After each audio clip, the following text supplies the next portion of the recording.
बड़ी परीक्षा next UGC के इस फैसले को डिग्री देने में परीक्षा की अनिवार्यता के रूप में देखा जा रहा है पर अंतिम वर्ष की परीक्षाएं तमाम एहतियाती उपायों के साथ हों, यह सुनिश्चित करना होगा। पैरा विश्वविद्यालय अनुदान आयोग यूजीसी ने स्नातक व स्नातकोत्तर के अंतिम वर्ष की परीक्षाएं रद्द नहीं करने का फैसला किया है।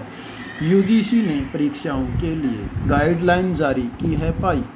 उससे पहले ही राजस्थान समेत कई राज्य व विश्वविद्यालय अपने स्तर पर ही परीक्षाएं लेने के बजाय छात्रों को आगे की कक्षा में प्रमोट करने का फैसला कर चुके हैं। हो सकता है कि यूजीसी की इस गाइडलाइन के बाद छात्रों ने इन फैसलों में भी आंशिक बदलाव की नौबत आ जाए, लेकिन परीक्षाओं को लेकर फिलहाल तो असमंजस की स्थिति बनती दिख रही है। खास तौर से ऐसे वक्त में जब कोरोना संक्रमण के खतरे के बीच देश भर में शिक्षण संस्थाएं पिछले 4 माह से लगातार बंद हैं। न कक्षाएं हो पा रही हैं और न ही पढ़ाई का कोई वैकल्पिक स्वरूप सामने आया है। पैरा कुछ शिक्षण संस्थाओं में ऑनलाइन कक्षाओं के प्रयास भी हुए, लेकिन उनके नतीजे भी खास नहीं रहे। यूजीसी के ताज़ा निर्देशों के मुताबिक सभी विश्वविद्यालयों व महाविद्यालयों को डिग्री पाठ्यक्रम के अंतिम वर्ष की परीक्षा कराना तो अनिवार्य ही होगा। इस साल सितंबर के अंत तक ये परीक्षाएं कराई जानी हैं। पैरा ये परीक्षाएं ऑनलाइन अथवा ऑफलाइन दोनों तरह से कराने की छूट दी गई है। पहले यूजीसी के कोरोना संक्रमण के खतरे को देखते हुए ये परीक्षाएं जुलाई में कराने को कहा था, लेकिन खतरा कम होने की बजाय बढ़ता ही नज़र आ रहा है। ऐसे में अब सितंबर में परीक्षाओं का आयोजन करने की बात कही गई है। हालांकि नए शैक्षणिक सत्र और दाखिले के लिए प्रवेश परीक्षाओं के मापदंड अभी तय होने बाकी हैं।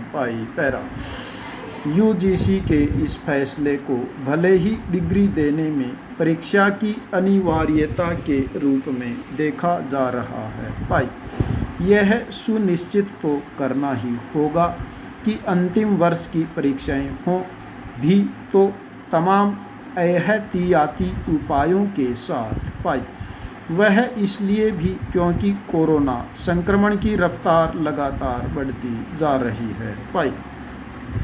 संतोष की बात यह है कि अंतिम वर्ष को छोड़कर अन्य कक्षाओं के परीक्षार्थियों को आंतरिक मूल्यांकन के आधार पर प्रमोट करने का फैसला यूजीसी पहले ही कर चुकी है।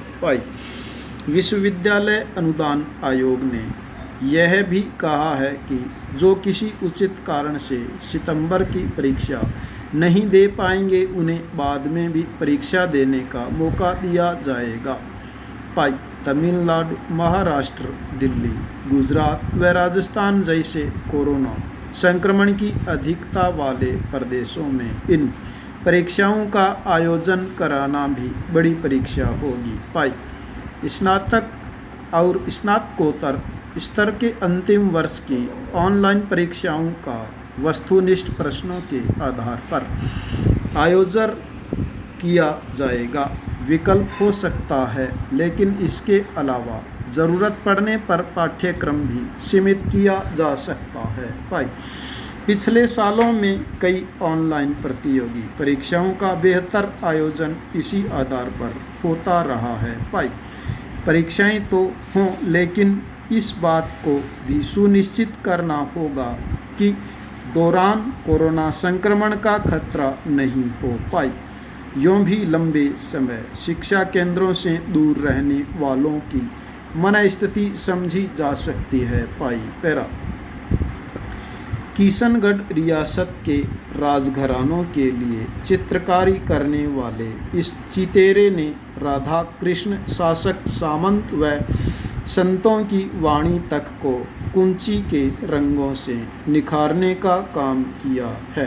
किशनगढ़ शैली में बनी ठनी का चितेरा निहाल चंद पाई पैरा। किशनगढ़ चित्र शैली के जनक सूरध्वज निहाल चंद के इस शैली में बनाए चित्र बनी ठनी को दुनिया भर में प्रसिद्धि मिली है पाई। माना यह जाता है कि खुद चित्रकार रहे किशनगढ़ के शासक सावंत सिंह ने अपने दरबार की गायिका रही एक दासी को राजसी पोशाक और आभूषण पहना कर उसका चित्र उकेर कर निहाल चंद को दिखाया पाई।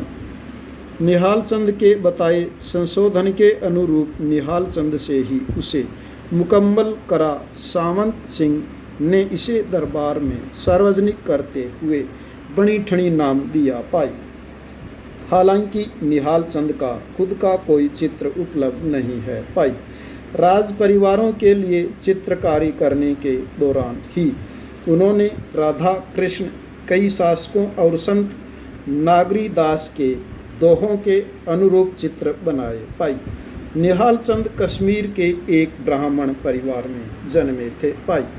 इस परिवार ने अजमेर जिले के किशनगढ़ को ही अपना ठिकाना बना लिया था पाई। संवत 1745 में किशनगढ़ के तत्कालीन शासक ने निहाल चंद की लगन देखकर उन्हें चित्रकारी सीखने के लिए दिल्ली भेजा था पाई। उन्होंने राधा कृष्ण के प्रेम संतों की वाणी को अपनी कुंची के रंगों में खूब निखारा पाई। भूल सुधार कल पन्नाध्याय के आलेख में भूलवश विक्रमादित्य का जिक्र उदय सिंह के पिता के रूप में हो गया पाई, जबकि विक्रमादित्य उदय सिंह के भाई थे। इस त्रुटि के लिए खेद है पाई पैरा।